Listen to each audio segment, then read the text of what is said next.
શ્રી ગણેશાય નમઃ. મિત્રો, આપ જોઈ રહ્યા છો યુટ્યુબ આપણી ચેનલ આવો સત્સંગમાં આપ સૌનું સ્વાગત છે. મિત્રો, આજે આ વિડીયોમાં આપણે સાંભળવાના છીએ ચૈત્ર માસની પૂર્ણિમા ક્યારે છે. ચૈત્ર માસની પૂર્ણિમા ખાસ એટલા માટે પણ છે કે આજે રામ ભક્ત શ્રી હનુમાનજીનો જન્મોત્સવ પણ મનાવાય છે. અને આ પૂર્ણિમાનું શું મહત્વ છે, પૂજન વિધિ કેવી રીતે કરવી અને ચંદ્રોદયનો સમય શું છે તે સર્વે કાંઈ જાણીશું. જો આપને આ વિડીયો પસંદ આવે તો લાઈક કરજો, શેર કરજો. આપ આ ચેનલ પહેલી વખત જોઈ રહ્યા છો તો સબસ્ક્રાઈબ કરી લેજો, જેથી આવનાર નવા વિડીયોની માહિતી આપ સુધી તુરંત પહોંચી શકે. ધન્યવાદ. ઓમ નમો હનુમંતે ભયભંજનાય સુખમ કુરુ ફટ સ્વાહા. બોલો કેસરી નંદન અંજનીના પ્યારા લાડલા પુત્ર રામ ભક્ત શ્રી હનુમાનજી મહારાજની જય. મિત્રો, મહિનામાં એક જ પૂર્ણિમા આવે છે અને એક જ અમાવસ્યા આવે છે. તેનું ખાસ મહત્વ છે. આમ જોઈ તો વર્ષના 12 માસ છે. તે 12 માસમાં એક એક પૂર્ણિમા આવે છે, જેનું અલગ અલગ મહત્વ બતાવવામાં આવ્યું છે. જેમ કે ચૈત્ર માસની પૂર્ણિમા એટલે હનુમાનજીનો જન્મોત્સવ મનાવાય છે. સર્વે ભક્તોને શ્રી હનુમાન જયંતીની શુભકામના, મંગલકામના. પૂર્ણિમા અર્થાત ફૂલમૂન, 16 કળાએ ચંદ્રમા ખીલેલા રહે છે. અને આજે ચંદ્ર દર્શનનો મહિમા પણ છે. ચંદ્ર પૂજન થાય છે. ભગવાન સત્યનારાયણ દેવની કથા સંભળાય છે. હનુમાનજીની ખાસ પૂજા અર્ચના થાય છે. હનુમાન મંદિરમાં જઈને ભક્તજનોની ભીડ ઉમટે છે. ઉત્તર ભારતમાં એવી માન્યતા છે કે બજરંગબલીનો જન્મ આજે થયો હતો. અમુક માન્યતા એવી છે કે હનુમાનજીનો જન્મોત્સવ કાળી ચૌદસના દિવસે મનાવાય છે. જુદી જુદી માન્યતા છે, પરંતુ હનુમાનજીનો જન્મોત્સવ આ ચૈત્ર માસની પૂર્ણિમાએ જ ઉજવાય છે અને કાળી ચૌદસના દિવસે પણ. સૌપ્રથમ જાણી લઈએ કે ચૈત્ર માસની પૂર્ણિમા ક્યારે આરંભ થાય છે, સ્નાન, દાન, જપનો મહિમા ક્યારે છે, હનુમાન જયંતી ક્યારે ઉજવવી. આપણા હિન્દુ પંચાંગ અનુસાર ચૈત્ર માસની પૂર્ણિમા તારીખ 1 એપ્રિલ 2026 બુધવારે પ્રાતઃકાલે લગભગ 7:05 આસપાસ આરંભ થાય છે, જે આ તિથિ પૂર્ણ થાય છે 2 એપ્રિલ 2026 ગુરુવારના દિવસે સવારે 7:40 આસપાસ.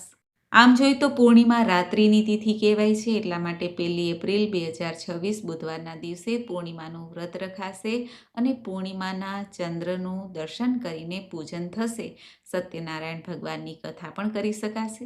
અને સ્નાન, દાન, જપનો મહિમા બતાવતી પૂર્ણિમા જો વ્રત કરવાની ઈચ્છા હોય તો તારીખ 2 એપ્રિલ 2026 ગુરુવારના દિવસે વ્રત રખાશે. પૂર્ણિમામાં પવિત્ર તીર્થોમાં જઈને સ્નાન કરવું શુભ મનાશે, દાન કરવું શુભ મનાશે. આમ 2 દિવસ પૂર્ણિમા પડે છે. એક તો રાત્રિની પૂર્ણિમા જે 1 તારીખ અને બીજી તારીખ તે સ્નાન, દાન, જપનો મહિમા બતાવે છે. પૂર્ણિમાના દિવસે ચંદ્રોદયનું ખાસ મહત્વ છે. આજે ચંદ્ર દર્શન છે રાત્રે લગભગ 7 વાગ્યાની આસપાસ. ગામ, શહેર પ્રમાણે અલગ અલગ ચંદ્રોદય હોય તે જોઈ લેવો. પૂર્ણિમાનું વ્રત કરવાથી જીવનમાં સુખ સમૃદ્ધિ પ્રાપ્ત થાય છે. મનના કારક ચંદ્રદેવ મનાય છે, એટલા માટે ભગવાન મહાદેવની આજે પૂજા ઉપાસના થાય છે. માય ભક્તો મંદિરોમાં જઈને માતાજીને ચૂંદડી, શ્રીફળ ચડાવે છે. કુળદેવીના દર્શન થાય છે, કારણ કે માતાનું પૂજન આજે ખાસ થાય છે. ચંદ્રમા માતાના કારક મનાય છે અને ચંદ્રમૌલેશ્વર કે જેઓ ભગવાન શિવશંકર છે તેમની પૂજા કરવાથી પણ ચંદ્રદેવની પૂજા આપમેળે થઈ જાય છે. આજે સવારે વહેલા ઉઠીને સ્નાનાદિથી પરવારીને શુદ્ધ વસ્ત્ર ધારણ કરીને જો આપણા ઘરના મંદિરમાં નાનકડું શિવલિંગ હોય તો તેની પૂજા કરવી. પૂજામાં ખાસ કરીને શુદ્ધ જળ હોય છે, ગંગાજળ હોય છે, દૂધ, ચોખા તથા વિવિધ પુષ્પો, દહીં, મધ અને શેરડીનો રસ, ભાંગ, ધતુરો, જેટલી પણ પૂજા આપણે કરી શકીએ ભગવાન મહાદેવની સારી રીતે એ રીતે થાય. અને માત્ર 1 લોટો જલ અને 1 બિલ્વપત્રથી પણ પૂજન થઈ શકે છે. ભગવાન મહાદેવની આજે પૂજા કરવાથી કુંડળીમાં રહેલ ચંદ્ર દોષ શાંત થાય છે, મન મક્કમ થાય છે, આત્મવિશ્વાસ વધે છે. આજે લક્ષ્મીનારાયણ દેવનું પણ પૂજન થાય છે. લક્ષ્મીજીનો જન્મોત્સવ મનાવાય છે પૂર્ણિમા તિથિએ. એટલા માટે ચંદ્રદેવ અને લક્ષ્મીજી જે સમુદ્ર મંથન દરમિયાન ઉત્પન્ન થયા, બહાર નીકળ્યા, ત્યારે ચંદ્રદેવનો આજે જન્મદિવસ મનાવાય છે અને સાથે લક્ષ્મીજીનો પણ. માટે લક્ષ્મીજીના પતિ શ્રી નારાયણ સાથે જો લક્ષ્મીજીનું પૂજન કરવામાં આવે તો ઘરમાં લક્ષ્મી ટકે છે, બરકત રહે છે. એટલા માટે આજે સત્યનારાયણ ભગવાનની કથા કરાય છે, સંભળાય છે. આજે સત્યનારાયણ ભગવાનને તુલસી દલ સમર્પિત કરાય છે, ઘટ સ્થાપન થાય છે, પંચામૃત, કેળા, પંજરીનો ભોગ લાગે છે અને હનુમાનજીની પણ ખાસ પૂજા થાય છે. હનુમાનજીના મંદિરમાં જઈને ભક્તો ચોલા ચડાવે છે. ચોલા અર્થાત વસ્ત્ર છે, સિંદૂર છે, ચમેલીનું તેલ છે, ઘીનો દીપક છે અને ધૂપ છે, પ્રસાદ છે, ગુંદી, ગાંઠિયા, લાડુ, પેંડા આદિ ભોગ લગાવાય છે. ફલફલાદી ભોગ હનુમાનજીને સમર્પિત થાય છે.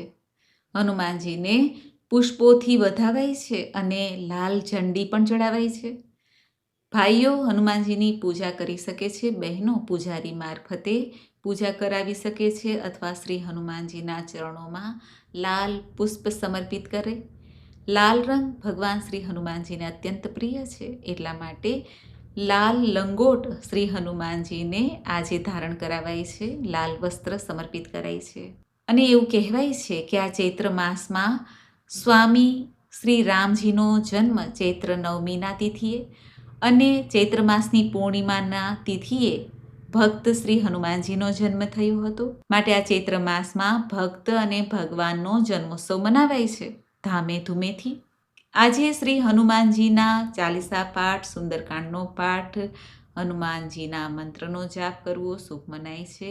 ખાસ કરીને મહામંત્ર રામ નામનો મંત્ર જપવાથી હનુમાનજી પ્રસન્ન થાય છે, જે મનુષ્યના જીવનનો અંતિમ મંત્ર પણ છે. રામ નામ સત્ય છે. આમ આજે શ્રી રામજીની પૂજા સેવા કરવાથી પણ ભક્ત હનુમાનજી અત્યંત પ્રસન્ન થાય છે. 7 ચિરંજીવીઓમાંના એક ચિરંજીવી દેવ છે શ્રી હનુમાનજી. માટે હનુમાનજીની પૂજા ઉપાસના તુરંત ફલદાયી છે આ કલયુગમાં. એટલા માટે હનુમાનજીના ભક્તો હનુમાનજીની પૂજા સેવા કરીને અનંત ફળની પ્રાપ્તિ કરી શકે છે. એટલા માટે હનુમાનજીની જે ભક્તો સેવા પૂજા કરે છે તેને નવધા ભક્તિની પ્રાપ્તિ થાય છે.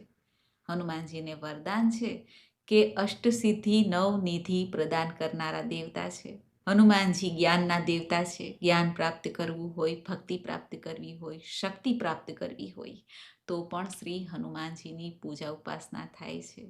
હનુમાનજી એવા ગુરુ છે કે જો હનુમાનજીની પૂજા ઉપાસના કરવામાં આવે તો પ્રભુ શ્રી રામજી સાથે મિલન કરાવી દે છે અને ભવો ભવના બંધનમાંથી મુક્તિ મળે છે.